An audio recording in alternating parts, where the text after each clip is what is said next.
Dear Papa Dudut, sa lahat po ng mga nakatutok ngayon, huwag kalimutan na mag-like, mag-share, at mag-subscribe.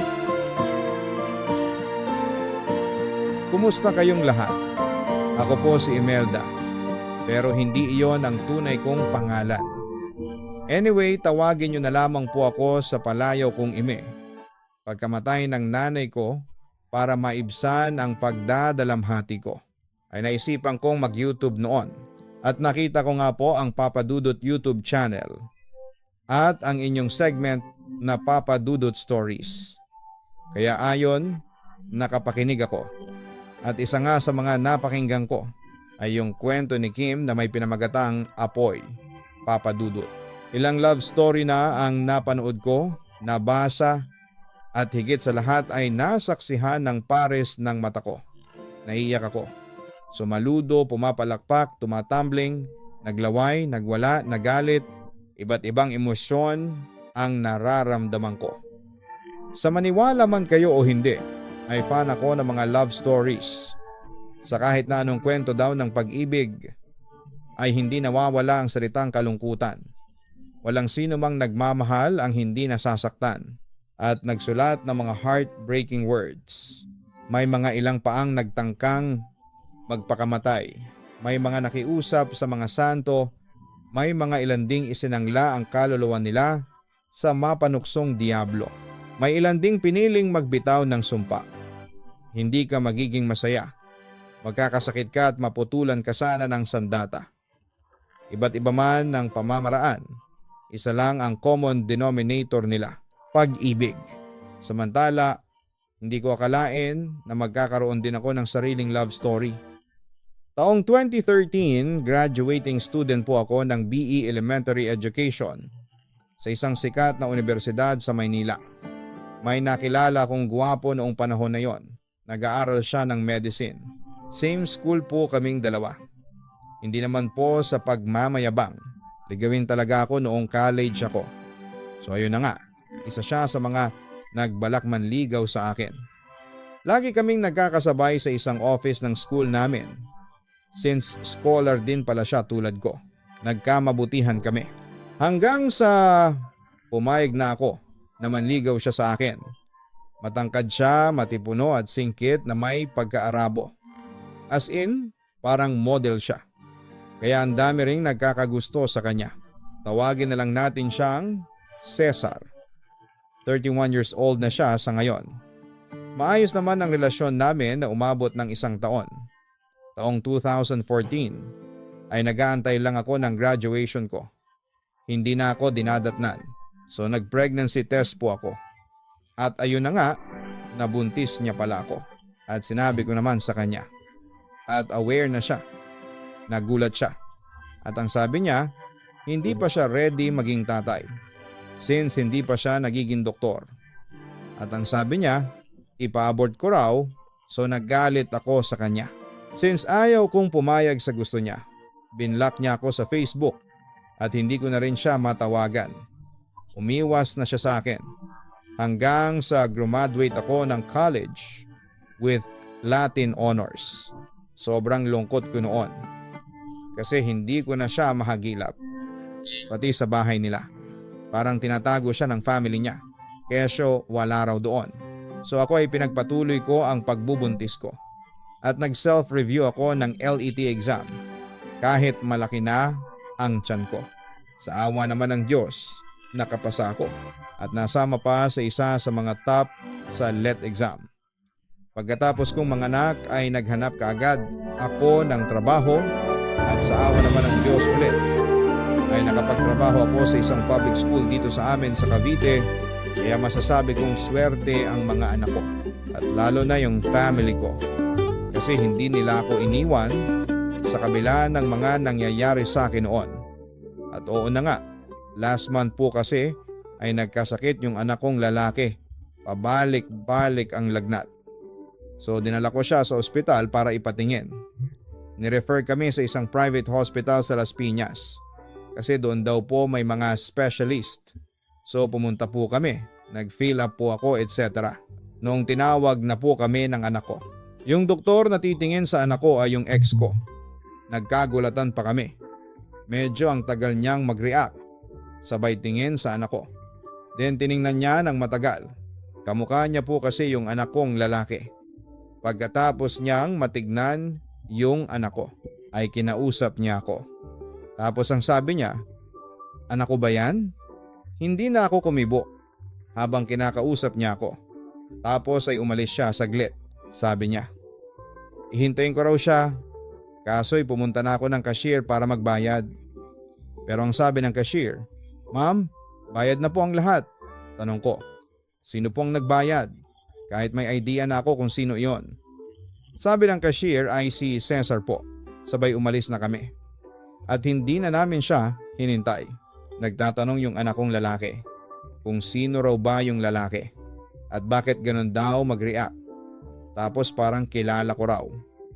Ang sabi ko lang sa anak ko, basta uwi na tayo.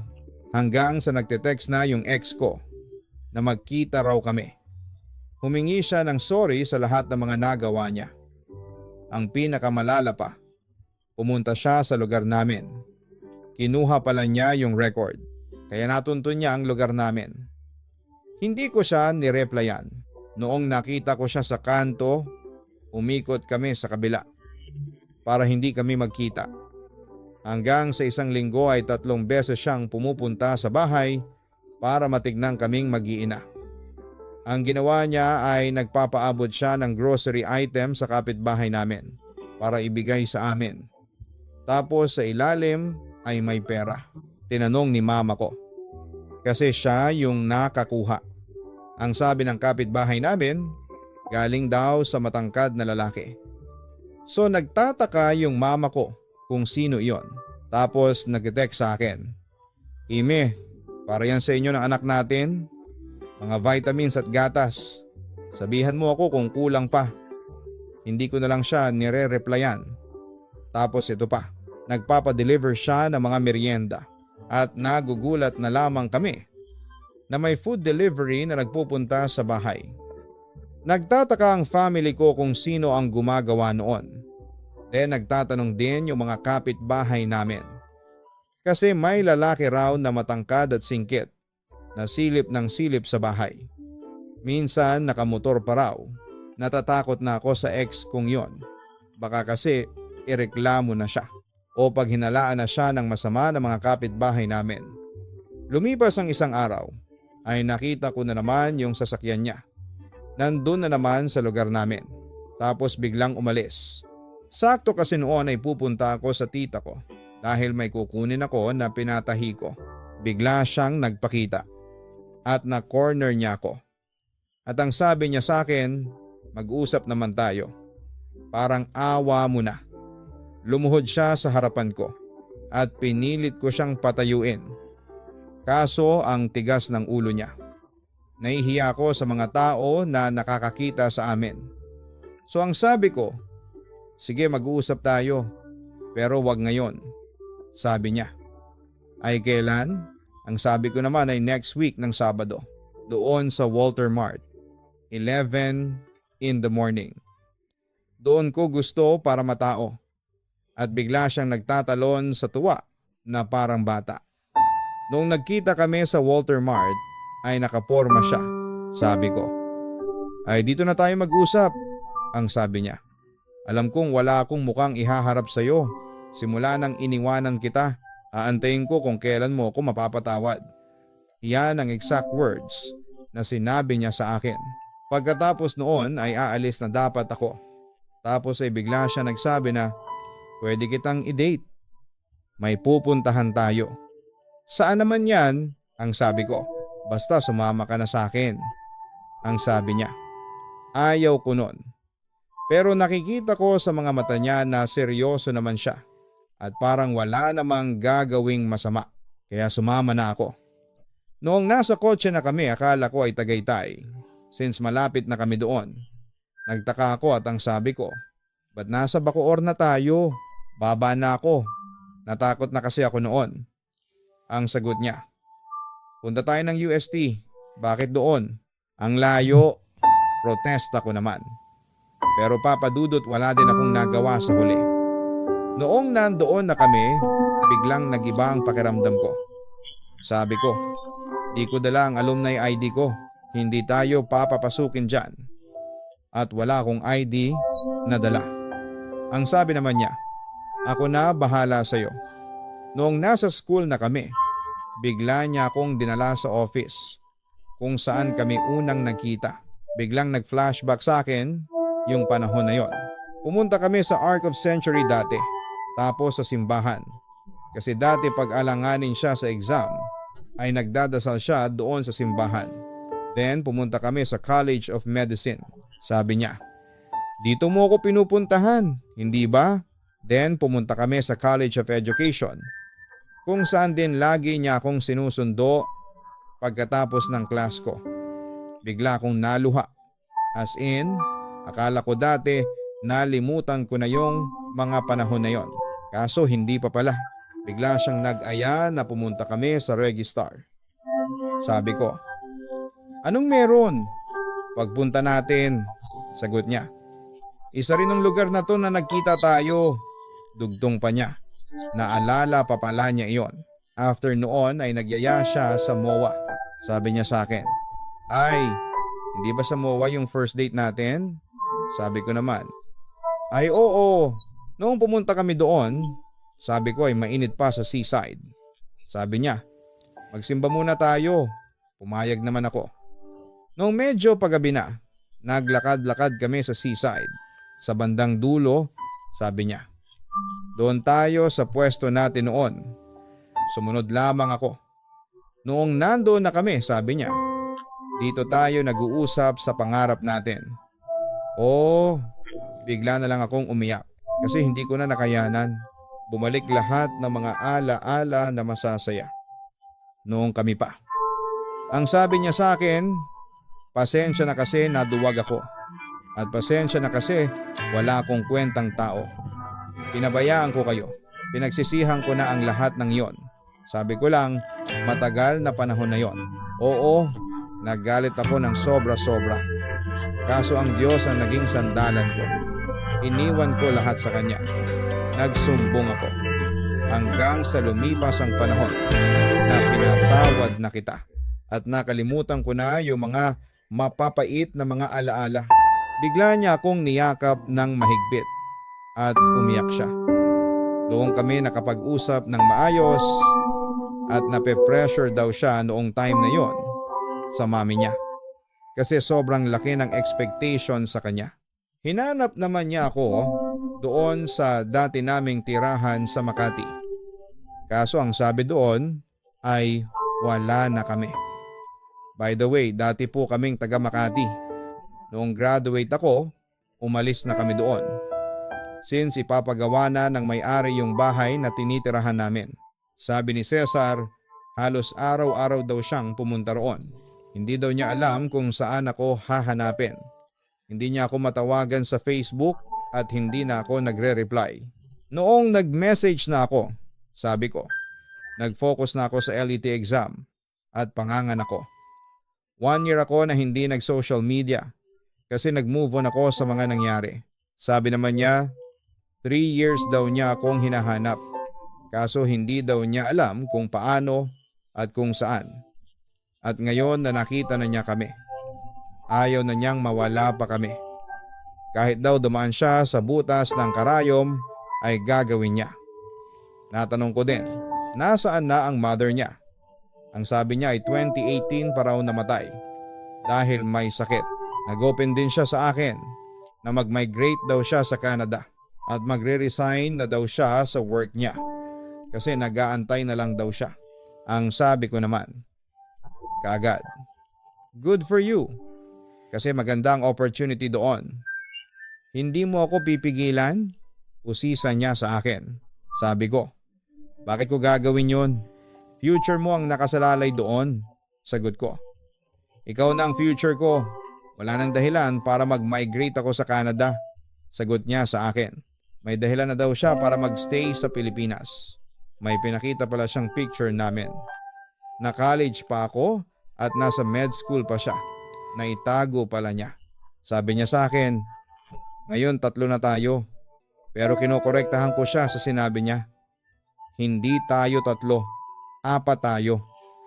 Nakita ko naman ang pagtataka sa mata ni Cesar. Bakit 4? Usisa niya sa akin. Kasi kambalang anak mo eh, sagot ko.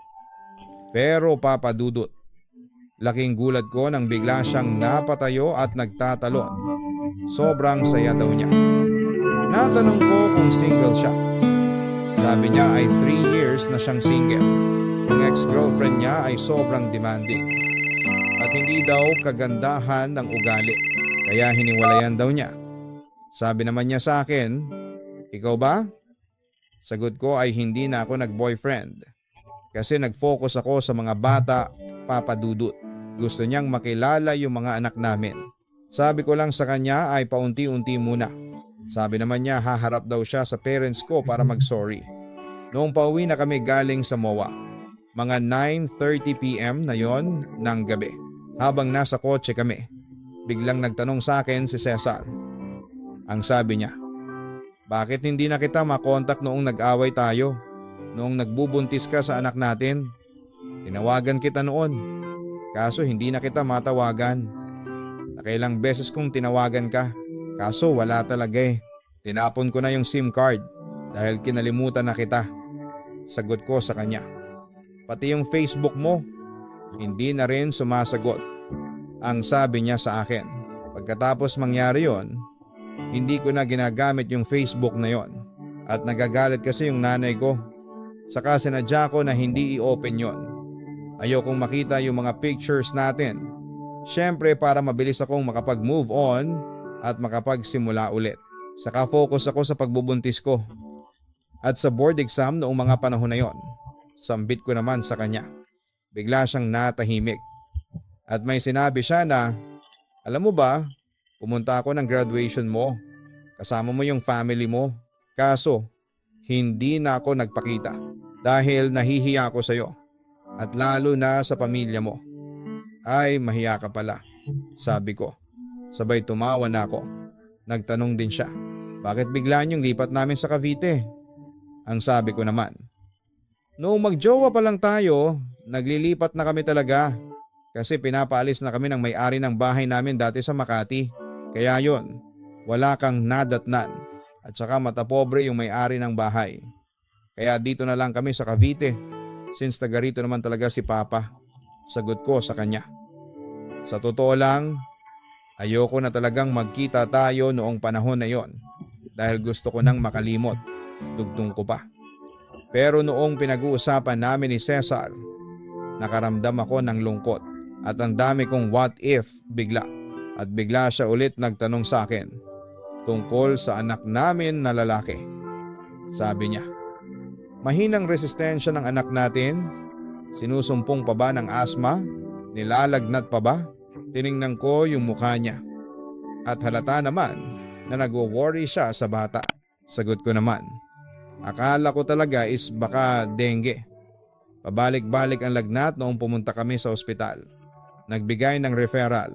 Tapos tumawag ako para magpa-schedule. Sagot ko sa kanya, hindi ko naman nakalain na ikaw yung doktor na titingin sa anak ko noong tumawag ako. Binanggit yung pangalan mo ng nakausap ko na staff. At saka sa haba ng panahon, nakalimutan ko na yung name mo. Yun pa ba yun kaya sa anak mo? Sabi ko sa kanya. Pero sa totoo lang, naaalala ko yung pangalan niya. Kaso hindi ko na lang pinansin talaga. Kaya noong nandoon na at i-check up na, nagulat ako at siya pala talaga. By the way, 13% Filipino, 13% Japanese at 13% Palestinian si Cesar. Kaya singkit pero kulay Arabo. Matatangkad din yung mga kapatid noong time na na-meet ko sila noong college. Legal po kami both sides noong time na yon.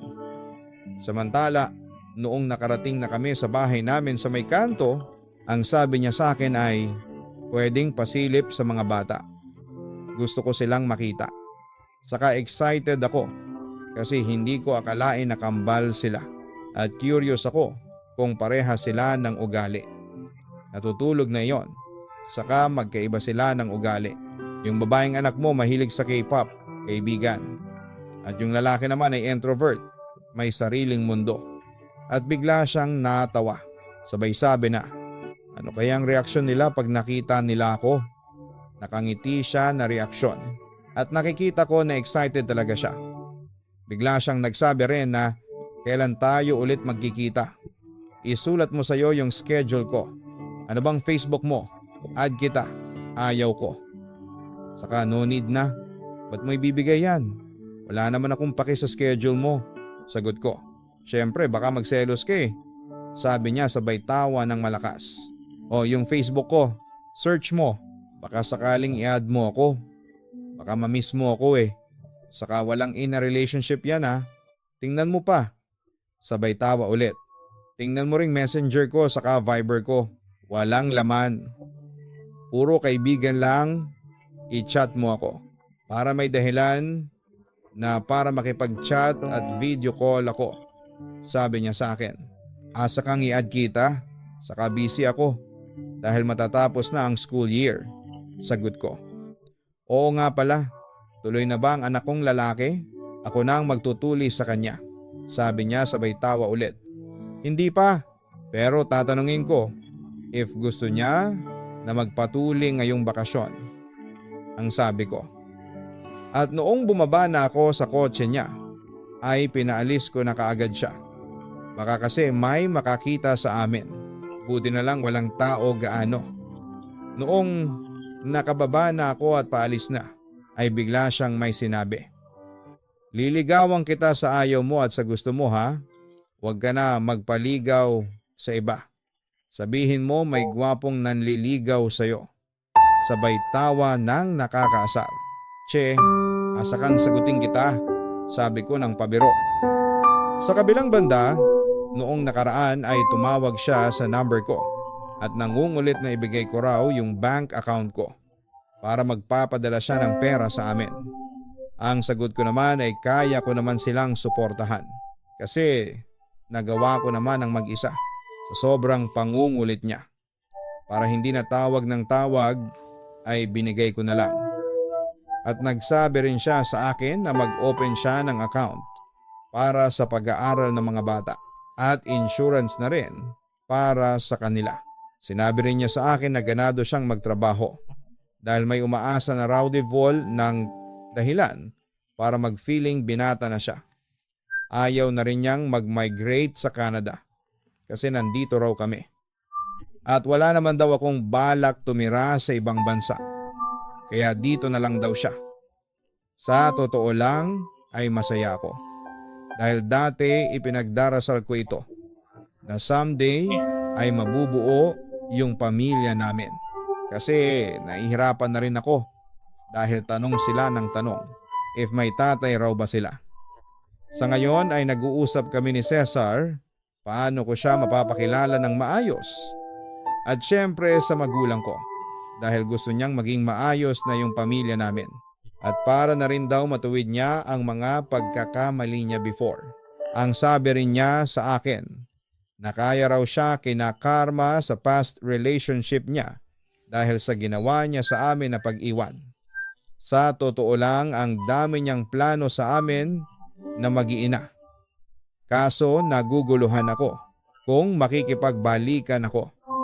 Ang sabi lang ng parents ko dati, kung makakapag-asawa ba raw ako since nasa tamang edad na ako. Ang sa kanila lang ay maging maayos at tanggap ang mga anak ko. Kaso hindi ko pa nasasabi na nagkakausap na kami ng ex ko. Mabait ang parents ko. Siya nga pala, pastor kasi ang tatay ko at ang nanay ko naman at mga kapatid ay may katungkulan sa simbahan. Isa po kaming Baptist. Kaya alam kong magiging maayos naman if magkakausap sila sa side ko. Ang kinakatakot ko is paano naman sa side ni Cesar. If tatanggapin ba ang mga anak ko. Willing naman akong ipa-DNA yung kambal if ever. Sinabi ko rin ang concern na yon kay Cesar. Pero ginagarantiyan niya na matatanggap daw ng pamilya niya ang mga kambal. Samantala kinabukasan nagulat ako. Kasi may nagpapadala ng pagkain. Dinala ng guard sa faculty at tinanong ko yung guard kung sino ang nagbigay. Ang sabi lang niya ay yung manliligaw ko raw. Pinadescribe ko yung itsura. Ang sabi lang niya ay matangkad na singkit. At yun na nga, inaasar na ako ng mga co-teachers ko. Since never naman akong nagpaligaw talaga, nagtataka rin ako. Paano niya nalaman yung school na pinapasukan ko? Mga bandang 5 p.m. habang ako ay abala, ay biglang tumawag si Cesar na gusto makipagkita sa akin. Ang sabi ko, hindi pwede kasi may gagawin pa akong forms dahil magsasara na ang klase. At hanggang next week na lamang ang pasok. Ang sagot lang niya sa akin ay mahalaga. Bigla akong nakaramdam ng kaba sa dibdib ko kasi alam ko agad kapag may mga ganong salita niya ay may importante ngang sasabihin. Sabi ko na lang, sige pagkatapos ng klase ko. Ang sagot lang niya ay aantayin kita sa kanto ng work mo. At noong uwian ay nakita ko nga siya doon. Tapos ang laki pa ng ngiti niya sa akin. Ang sabi ko, paano mo nalaman yung trabaho ko? Ang sagot lang niya ay sinundan kita. Noong nasa kotse na kami, ang sabi ko, ano bang sasabihin mo? Sagot niya ay, sinabi ko na sa daddy ko at sa dalawang kapatid ko yung tungkol sa inyo na mga bata. Gusto nilang makita. Papadudot hindi ako makapag-react. Bigla siyang nagsabi na hindi naman nila kukunin. Gusto lang nila talagang makita. Uuwi yung ate ko at si daddy ngayong buwan galing Canada. Ayusin yung mga properties dito. Ang sagot ko lang, hindi ko nga masabi sa mga anak mo yung tungkol sa'yo. Mahirap naman kapag biglaan. Sagot ko, bigyan mo ko ng panahon kasi hindi agad-agad yan. Kasi yung bunso natin na lalaki ay kapatid ko ang tinuring nilang tatay. Dagdag ko. Sagot lang niya ay, hanggang kailan mo ako itatago? Hindi naman pwedeng ganito lang tayo. Nagpababa na ako sa kotse. Sabi ko, uuwi na ako. Tapos itong si Doc, hinabol pa ako. Nakita tuloy kami ng isang kapatid kong babae. By the way, 3 kasi kaming magkakapatid at panganay ako. Nakita siya ng kapatid ko at lumapit sa amin. Sabay tanong na, ate, hindi ba si Cesar yan? Kailan pa kayo nag-uusap niyan? Sagot ko. Saka ako na ipapaliwanag. Tapos nag-smile si Cesar sa kapatid kong babae. Manliligaw pala ako ng ate mo. Dagdag pa nito. Napangiti naman ang kapatid ko. Tapos sabi lang niya, ay sige kuya, sabay-sabay na tayong pumunta sa bahay. Noong papunta na kami sa bahay, kinabahan ako ng sobra. Yung kabog ng dibdib ko ay parang sasabog. Noong nandoon na kami sa bahay, ay hindi siya nakilala ng magulang ko. At yung anak kong babae naman ay biglang lumapit sa amin at nagmano. At nagtanong din kung sino siya. Sabi ko, kaibigan ko anak.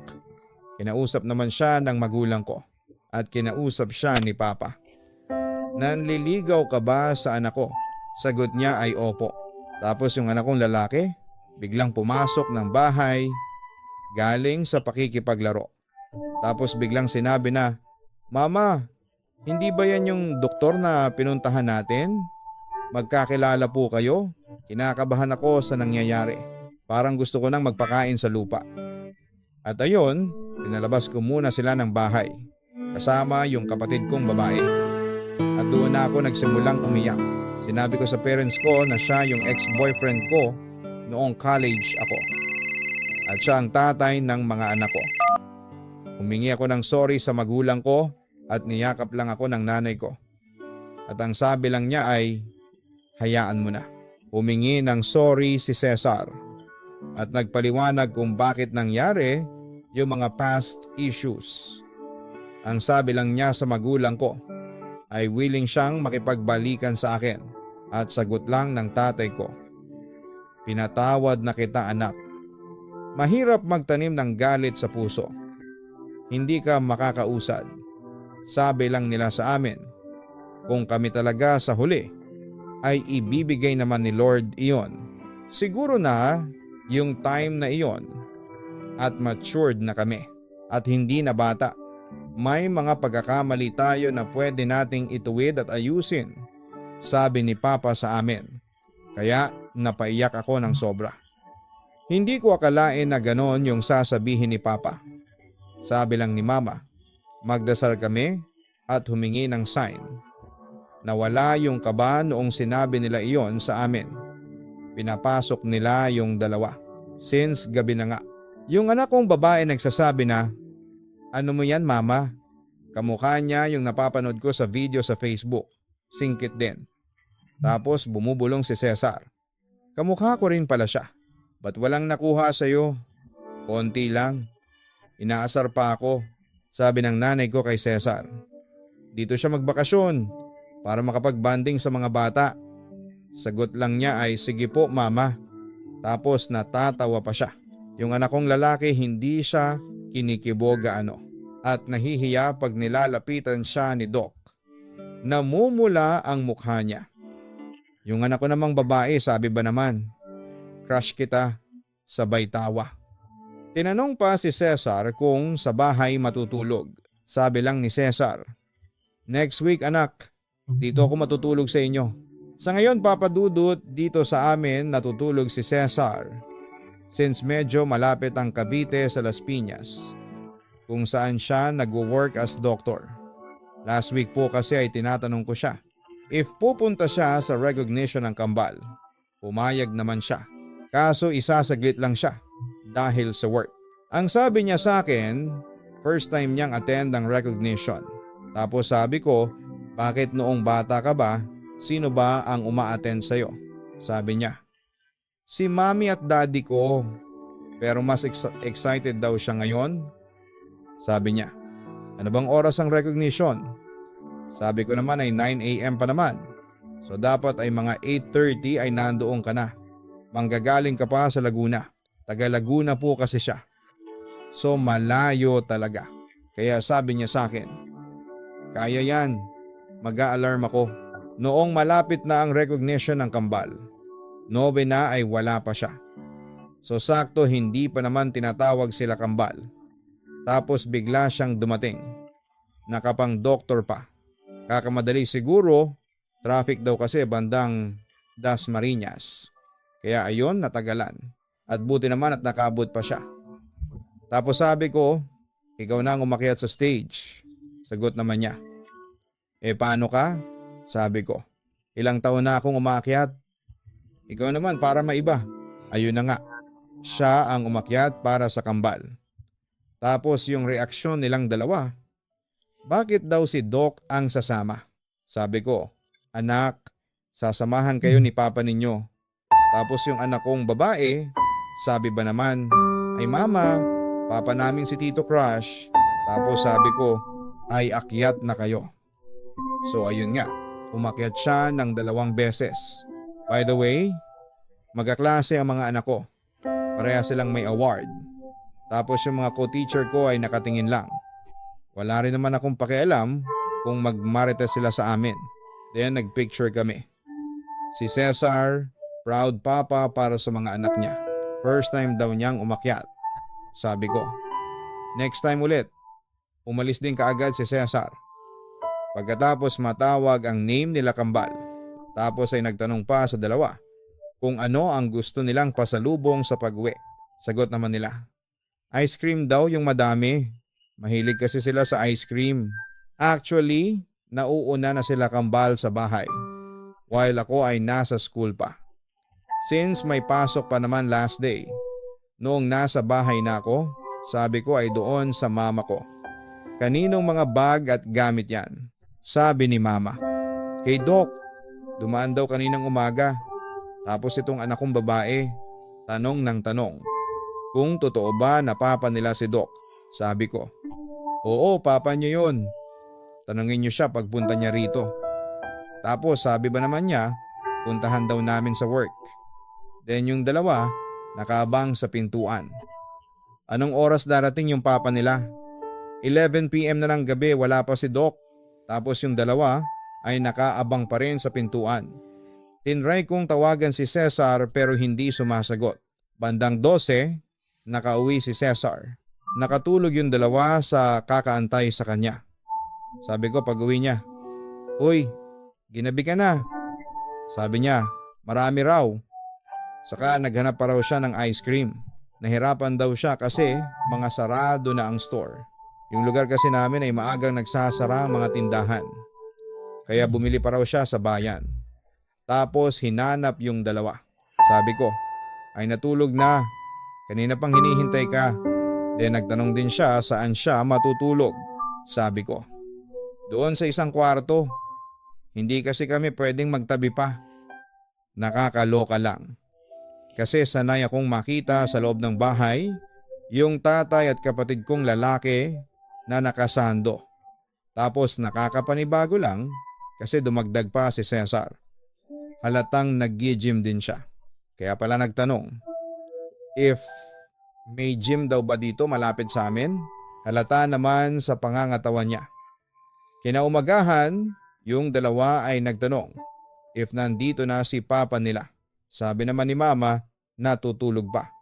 Abay tuwang-tuwa yung babae. Pagising na pagising ang papa niya ay yapos ng yapos. Tinanong kung totoo raw ba na papa nila si Cesar. Yung anak ko namang lalaki ay nonchalant lang. Yung isa ay maligalig. Kinausap nila si Cesar. From now on, papa na ang tawag sa kanya. Hindi na Tito Crush. Kuya? Kuya kasi ang tawag sa kanya noong anak kong lalaki. Tapos sabi naman, ang kapatid kong lalaki ay hindi na kayo magsasabi ng sana all my papa. By the way, kinausap din pala siya ng kapatid kong lalaki at ng tatay ko ng masinsinan nung last time na nandito siya sa bahay. Regarding kinakambal. Pinakinggan ko na lang na mag-explain si Cesar paano siya naging papa nila. Sa ngayon ay inuunti-unti pa rin naming i-explain sa kanila since hindi nga maganda yung past. Sabi lang ni Cesar ay sabihin na lang ulit kapag medyo nag-mature na sila. Sa ngayon ay masyadong sensitive pa.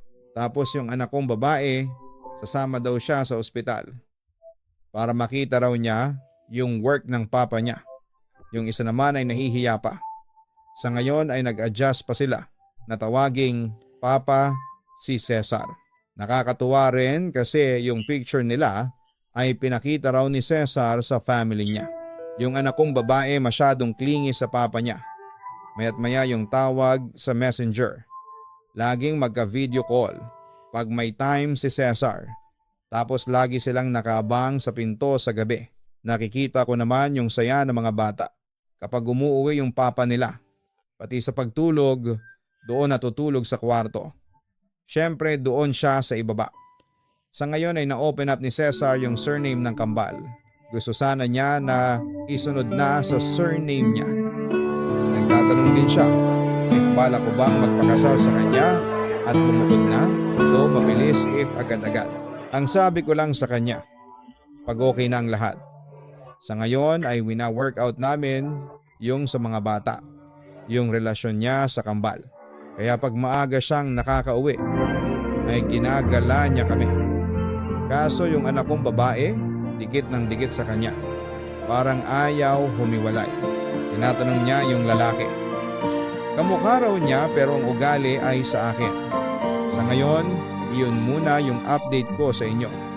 Happy naman kami sa current setup namin. Kung isang araw ay mag-decide kaming i-upgrade po ito, ay ikukwento namin sa inyo sa susunod. Papa Dudut, masaya ako kasi nakakasama ko si Cesar at nakakasama siya sa mga anak ko. Para kaming one happy family. Label na lang talaga ang kulang.